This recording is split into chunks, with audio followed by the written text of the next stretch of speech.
तो Manoj, NIA NSG का जाना यानी कि किसी भी तरह की आशंका को, संभावना को और जो साक्ष्य हैं उनको सहेजा जाए, इसीलिए एनआईए एनएसजी का भी इस्तेमाल हो रहा है इसकी जांच में। जी बिल्कुल, देखिए आपको बताना चाहूंगा कि ब्लास्ट जिस जगह पर हुआ है बहुत सेंसिटिव इलाका है। लाल किले के करीब ब्लास्ट हुआ है, लाल किले मेट्रो स्टेशन 1 के पास ब्लास्ट हुआ है, तो बहुत सेंसिटिव इलाका है, बहुत भीड़ भाड़ वाला इलाका है। तो दिल्ली पुलिस और जो तमाम एजेंसियां हैं वो कोई चूक करना नहीं चाहती हैं। यही वजह है कि एनएसजी की टीम, एनआईए की टीम मौके पर पहुंची है। तमाम जो सैंपल्स हैं वो इकट्ठे किए जा रहे हैं और ब्लास्ट काफी बड़ा ब्लास्ट है, यानी कि हम इसको कह सकते हैं कि एक मेजर ब्लास्ट हुआ है जिसमें जो अगल बगल में गाड़ियां खड़ी हुई थी उनके परकच्चे उड़ गए, तो हम इसको कह सकते हैं कि बड़ा ब्लास्ट है। लेकिन अभी ये नहीं कहा जा सकता कि आखिरकार ब्लास्ट के पीछे की वजह क्या है, क्या गाड़ी में आग लगने की वजह से ब्लास्ट हुआ या फिर जानबूझ करके ब्लास्ट किया गया, ये अभी तक साफ नहीं हो पाया है। तो ब्लास्ट जरूर बड़ा हुआ है, इसमें कुछ लोगों के घायल होने की भी सूचना मिल रही है, लेकिन कितने लोग घायल हुए हैं ये अभी तक साफ नहीं है। और इसमें बड़ी अहम जानकारी जो संजय नागपाल ने दी है, मार्केट एसोसिएशन के अध्यक्ष भी हैं, वो कह रहे हैं जहां धमाका हुआ वो लाल किला पुलिस चौकी से महज 25-30 मीटर की दूरी पर है। जी बिल्कुल, देखिए आपको बताना चाहूंगा कि जो लाल किला पुलिस चौकी है वो लाल किला के अंदर बनी हुई है। जो पुलिस चौकी है वो लाल किले के अंदर बनी हुई है और उसके अगर आगे की तरफ वहां पर गेट नंबर 1 है और उसका थोड़ा ही आगे ये ब्लास्ट हुआ है। तो ये उसकी दूरी कितनी है ये कह पाना अभी मुश्किल रहेगा, लेकिन जिस तरीके से ब्लास्ट हुआ है भीड़ भाड़ वाले इलाके में ब्लास्ट हुआ है, सोमवार के दिन ब्लास्ट हुआ है और क्योंकि सामने ही लाल मंदिर भी है जहाँ पर ये ब्लास्ट हुआ है, इसके अलावा जैन मंदिर भी वहाँ पर मौजूद है और चांदनी चौक भी वहाँ से नजदीक में है। तो एक भीड़ भाड़ वाला इलाका है जिस जगह पर ये ब्लास्ट हुआ है।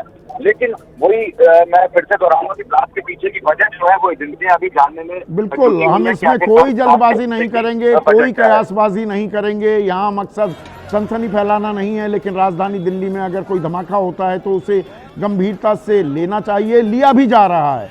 और चश्मदीद ने क्या देखा वहाँ पर, उन्हीं की जुबानी सुनते हैं। आपका? मेरा नाम राजधर पांडे है। क्या हुआ सर, आप क्या बता पाएंगे कुछ? नहीं जी, हम कुछ नहीं, हम ये देखे, लपट देखा। हाँ। अपने छत से देखा, तभी मैं नीचे उतर के आया कि जरा देखूं कहाँ है क्या, और तो पता नहीं किसी तरह की कोई आवाज़ आपने सुनी? दहल पे मैं 3 बार गिरा हूँ, उठाऊँ फिर गिरा हूँ, उठा से धरती फटने वाला है, इतनी तेज धमाका हुई है। ठीक है, तो मैं दुकान छोड़ करके एकदम से भागा। मेरे साथ ही बहुत सारी पब्लिक भागी, एक पे एक पब्लिक गिर रही थी। उस टाइम ऐसा लग रहा था कि हम कुछ पल में दूसरा धमाका हुआ था, हम मरने वाले हैं। ऐसा लग रहा कि हम बचने का चांस, ऐसा लग रहा कि मौत को मुंह से देख रहे हैं, इस तरह से नजारा था। तो मैं भाग करके साइकिल मार्केट में गया, वहाँ जा करके मैं एक कोल्ड ड्रिंक लिया, 2 बंदे को ने मेरे पे अच्छे से काबू किया, मेरे को समझाया कि हो जाता है, फिर मेरे को रिलैक्स मिला। फिर मैं दोबारा आया दुकान पे चाबी ले करके, ये चाबी दुकान की, मैं चाबी दुकान बंद करके फिर आप घर जा रहा हूँ। आपका? मेरा नाम राजधर पांडे है। क्या हुआ सर, आप क्या बता पाएंगे कुछ? नहीं जी, हम कुछ नहीं, हम ये देखे, लपट देखा। हाँ। अपने छत से देखा, तभी मैं नीचे उतर के आया कि जरा देखूं कहाँ है क्या, और तो पता नहीं किसी तरह की कोई आवाज़ आपने सुनी? हाँ, बहुत जोर आवाज आई, बिल्डिंग खिड़की हिल गई, खिड़की हिल गई। आपका घर कितना दूर है इस ये जगह रहा से? गुरुद्वारे के पास। तो जिस बात की आशंका जाहिर की जा रही थी वही बात सच भी साबित होती दिख रही है। ये सिर्फ 3 गाड़ियों का मामला नहीं रह गया है, 8 गाड़ियों में आग लगी है। 2 जो ई रिक्शाज होते हैं वो भी इसकी जद में आए हैं। खबर ये भी आ रही है मनोज कि जो घायल हुए हैं उन्हें एलएनजेपी अस्पताल में भर्ती कराया गया है। तो क्या ये माना जाए कि ये 2-3 लोग घायल हुए हैं, उससे ऊपर आंकड़ा जाता दिख रहा है? जी बिल्कुल, देखिए अभी ये कह पाना मुश्किल होगा कि आखिरकार कितने लोग घायल हुए हैं, लेकिन इतना जरूर है कि ब्लास्ट बड़ा था, काफी भीड़ थी जिस जगह जिस वक्त ये ब्लास्ट हुआ था, तो कुछ लोग घायल जरूर हुए हैं। एग्जैक्ट जो आंकड़ा है वो दिल्ली पुलिस थोड़ी देर बाद रिलीज करेगी कि आखिरकार कितने लोग घायल हुए, लेकिन घायलों को अभी क्योंकि सबसे नजदीक जो अस्पताल है वो एलएनजेपी अस्पताल है, घायलों को एलएनजेपी अस्पताल में ले जाया गया है, जहां पर उनका इलाज चल रहा है। इसके अलावा अब पुलिस की टीम जो है, अब जो स्पेशल सेल की टीम है, इसके अलावा जो और टीमें हैं जो आसपास सीसीटीवी कैमरे लगे हुए हैं, उनको खंगालने की कोशिश कर रही है और ये जानने की कोशिश कर रही है कि आखिरकार धमाके के पीछे की वजह क्या है। क्या ये गाड़ी नहीं, एम्बुलेंस का वहां पर मौजूद होना, तस्वीर जो आप भेज रहे हैं मनोज हमें, वहां पर एम्बुलेंसेस भी खड़ी है, एम्बुलेंस और अच्छी खासी तादाद दिख रही है। एक एम्बुलेंस हो तो बात समझ में आती है, पर एम्बुलेंस भी बहुत सारी हैं।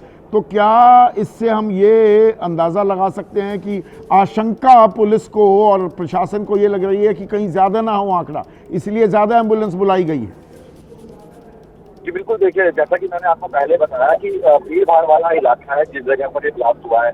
चांदनी चौक नजदीक है, सोमवार का दिन था, सामने लाल मंदिर है, लाल किला है, टूरिस्ट लाल किला घूमने आते हैं। इसके अलावा लोग शॉपिंग करने के लिए चांदनी चौक में पहुंचते हैं। इसके अलावा जो आम लोग हैं वो भी चांदनी चौक में पहुंचते हैं, अपने दुकानों का सामान लेने के लिए पहुंचते हैं। तो जिस वक्त ये ब्लास्ट हुआ है वो ऑफिस से निकलने का भी समय था, लोग अपने ऑफिस से निकले होंगे। तो और राजधानी दिल्ली में ब्लास्ट हुआ है, यही वजह है कि जो एजेंसीज है और जो पुलिस है कोई कोताही बरतना नहीं चाहती है। तमाम जो एजेंसीज अब पूरी राजधानी में मनोज हाई अलर्ट घोषित कर दिया गया है। हाई अलर्ट के मायने क्या होते हैं, दर्शकों को बड़ी सादी सरल भाषा में समझाइए। दिल्ली वासी जो हैं बाहर निकले ना निकले, हाई अलर्ट पूरी सिटी में, राजधानी में, इसके मायने क्या होते हैं? जी बिल्कुल, देखिए दिल्ली में जो हाई अलर्ट घोषित किया गया है, दिल्ली में हाई अलर्ट घोषित करने का मायने यही होते हैं कि दिल्ली इस वक्त हाई अलर्ट पर है। इस वक्त किसी भीड़ भाड़ वाले इलाके में मौजूद है तो आप अपने घर चले जाएं, भीड़ से बचें। यही वजह है कि दिल्ली में हाई अलर्ट घोषित किया गया है। अभी नहीं आई है कि धमाका क्या है, लेकिन जिस तरीके से अभी एम्बुलेंस पहुंची है, वहाँ पर तमाम एजेंसीज पहुंच गई हैं। हम भी ये नहीं चाहते कि जो हमारे दर्शक हैं वो पैनिक में आए, हम किस तरीके की सनसनी फैलाना नहीं चाहते हैं, लेकिन इतना मैं जरूर कह सकता हूँ ये एक बड़ा ब्लास्ट है। स्पेशल सेल की टीमें भी और क्राइम ब्रांच की टीमें भी मनोज वहां पहुंच गई हैं। तो एनआईए, एनएसजी, अब स्पेशल टीम और क्राइम ब्रांच की टीम भी वहां पहुंच रही है, इसके मायने थोड़े समझाइए। जी बिल्कुल, आपको बताना चाहूंगा कि दिल्ली पुलिस की स्पेशल सेल की जो एंटी टेररिस्ट स्क्वाड की टीम है वो इस वक्त मौके पर पहुंची है, जो कि स्पेशलाइज है टेरर एक्टिविटी के लिए। जो तमाम टेरर एक्टिविटीज होती है उन पर वो नजर बना के रखती है।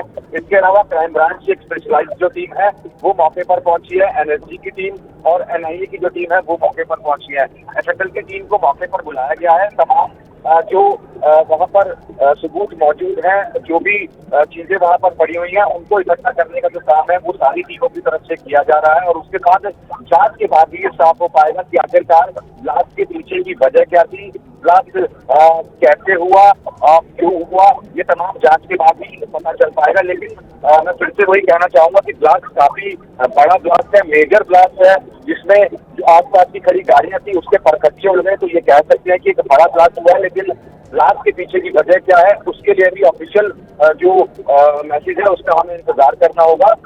दिल्ली को हाई अलर्ट पर घोषित कर दिया गया है, उसकी वजह यही है कि एक बड़ा ब्लास्ट हुआ है और ऐसा ना हो कि कहीं और कोई अनहोनी हो जाए। इस वजह से जो तो जान माल के नुकसान बढ़ने की आशंका लगातार अभी बनी हुई है। जो ये तस्वीरें जिस तरह का सूरत हाल बयां कर रही हैं मनोज, तो ये आशंका लगातार बनी हुई है अभी।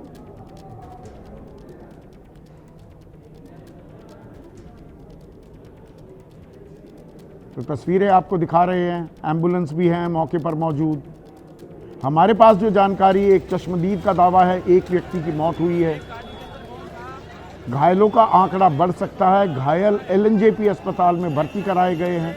अभी तक सरकार की तरफ से, प्रशासन की तरफ से कोई पुख्ता आधिकारिक बयान हमारे सामने नहीं आया है और इसीलिए हम कोई भी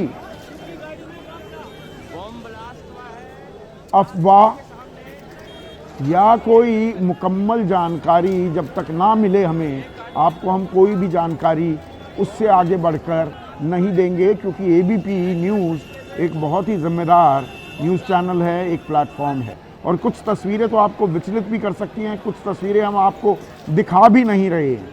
पर यहाँ पर जो गाड़ी जिसमें पहले धमाका हुआ है, फिर यहाँ पे साइड में हमने देखा इंसान का हाथ पड़ा हुआ, पूरा फटा हुआ। फिर आगे उस साइड देखा तो फेफड़ा पड़ा हुआ इंसान का। तो इतना ये आदमी सोच भी नहीं सकता कि एकदम से हुआ तो क्या हुआ इंसान। गाड़ी इको बताई जा रही है, फिर सर, क्या पता है गाड़ी के वहाँ पे बारे होंडाई का वो पड़ा हुआ है पूरा, उसके साथ में फेफड़ा आगे में? सामने उस तरफ। जी। अच्छा, बहुत सारी काफ़ी सारी गाड़ियाँ हैं वहाँ पे तो। हाँ। तो उसके एक गाड़ी के साथ साथ और भी गाड़ी लगातार जी जी blast जी, हुआ? ठीक है। तो एक गाड़ी के साथ यही सुनने में आया आपके हिसाब से कितने लोगों सर। हम वहाँ फिर आगे गए नहीं, इसलिए हम फ़ौरन इधर ही दूरी खड़े हो गए। यहाँ पे हमने देखा, सबसे पहले हमने फेफड़ा देखा वहाँ पड़ा, हमने लगा कि ऐसी होगा। फिर हमने सर को यहाँ पे SHO को बताया हमने कि यहाँ पे सर ये गोश्त पड़ा हुआ है यहाँ पर। उसके बाद हमें लगा कि ऐसी होगा गोश्त, लेकिन उसके बाद फिर हमने हाथ देखा, हम तो खुद शॉक्ड हो गए कि मतलब बयान नहीं कर सकते इस चीज़ को। तो चश्मदीद का आपने बयान सुना एक मौत की, तो वो पुष्टि करते हुए किस तरह से दिल दहला देने वाली, विचलित कर देने वाली वो तस्वीरों को बयां कर रहे थे।